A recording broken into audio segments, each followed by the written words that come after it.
This knife right here was my grandfather's boning knife. This is what, when we process our own, when I was a kid, we used to butcher our own cows and pigs and everything, and it was kind of like a family event. My grandfather and grandma would come over early in the morning. We'd get the big cast iron kettles going on to boil, and it was a kind of a family event. Everybody got involved, but we processed our own meat and stuff. And this here is one of the boning knives, but my grandfather had and gave it to my father, and then he in turn has given it to me. This is another one.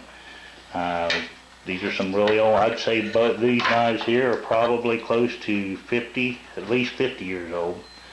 Here's a little knife I just whipped out because I wanted to test some steel, kind of like a Mora knife. It's Scandi grime with just a handle I throw it on, and as it turns out, that is some pretty good steel. But then we'll move on up here to these swords. These are some samurai swords. They're 440 stainless.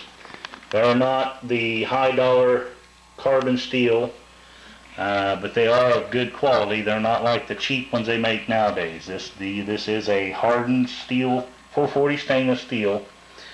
This knife right here, Ryan, you want to hold that up for a minute? This is a knife that I made. I always wanted to try and make one that looked like a piece of, just one solid piece of wood. Go ahead and turn that just a little bit around. And what that was, that is a Russell Green River boning knife that's inside it. And I had to contour the blade and the handle to make it work into this sheet. But go ahead and open it up there, bud. And basically, turn it sideways. There we go. That's the blade and handle. And I believe that is oak, but it has a really wavy grain to it. And when I stuck this, it was one piece of wood, stick it back together. And when I cut it, I only made one cut right here where this goes together. And as you can tell, that part of that grain right there is all, you can see the grain just runs together. There's not a big chunk of wood taken out of there. That was done so that you can see that wavy grain down through there. It's a real pretty wood.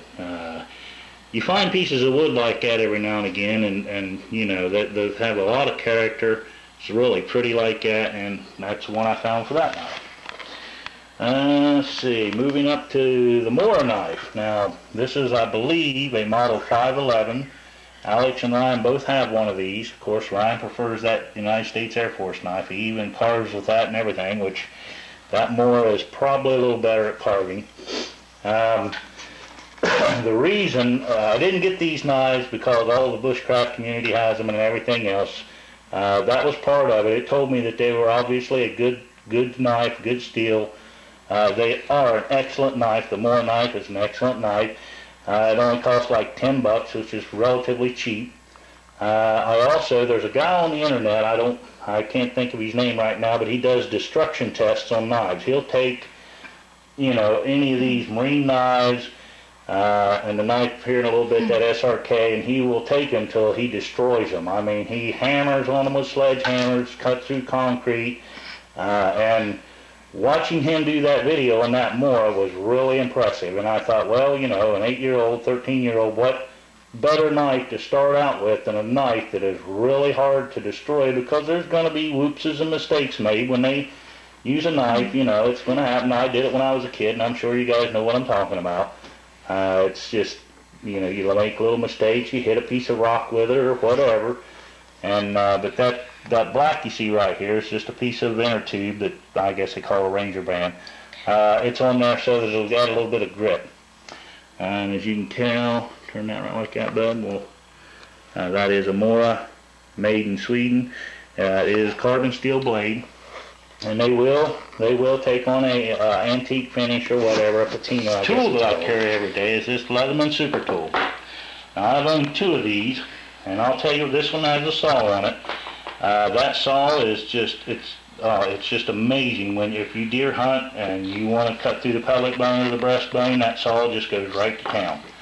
That tool right there is invaluable. You just can't do without it. Once you have a Leatherman, or a multi-tool, I should say, you don't know how you ever got along without them. They're just, you can do so much stuff with them things. But I'm sure anybody that's got one knows exactly what I'm talking about. It's They probably carry it on them all the time. This here is an SRK. Now, this particular knife, I built together a kit. This kit has pretty much anything that I need. It's got a ferrocerium rod. It's got needles down inside there, hooks, sinkers. It's got several different cordages, a couple ways of making a fire. You got a piece of fat wood there. You got ferrocerium rod. There's a string here for a bow drill technique. Paracord inside. It's been a while since I've had all this stuff apart out of this knife.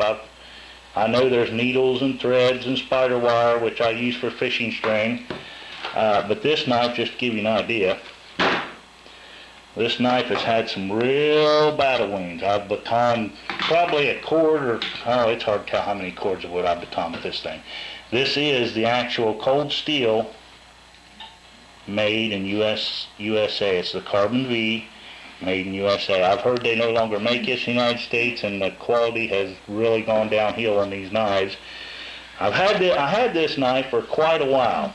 Well, when I got it, it had such a kind of a blunt edge to it. Even if you sharpened it, it didn't want to cut anything. Well, I watched some videos, and there was one particular video that Nothing Fancy did where he was talking about he recontours all his blades, or has a guy recontour them all, and I got to thinking, I mean, I didn't even hardly use the knife. I had it, kept it in a drawer. I just had it because I liked it, and I like cold steel.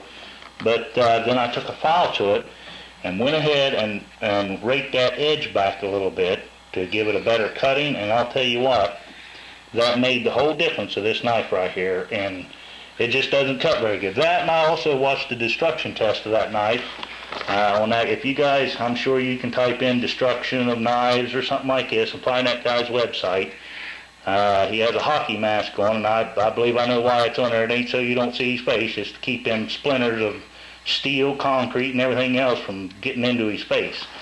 But he done a destruction test on this one, and it was pretty decent. You'll see that it don't cut very well right out of the box because of that blunt edge that I was talking about. Anyway, I hope you enjoyed this. These are just some of our knives. It's not all of them, but I like knives, and the boys like knives, and it's kind of a family thing, I guess, starting from my grandfather. I guess before I closed this out, I should have asked them. They wanted to tell what kind of knives they like and which ones they like. So, Ryan, which knives do you like? I like 5 of them. These 4 are practically the favorite ones, and the one that I made down here.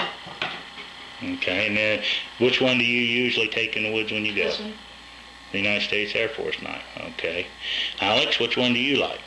I like the 2 Japanese swords. My Mora, and your compound knife. Compound, you mean the SRK cold steel? Yeah, these. It says Van Hillbillies in the bush. Alright. See y'all later.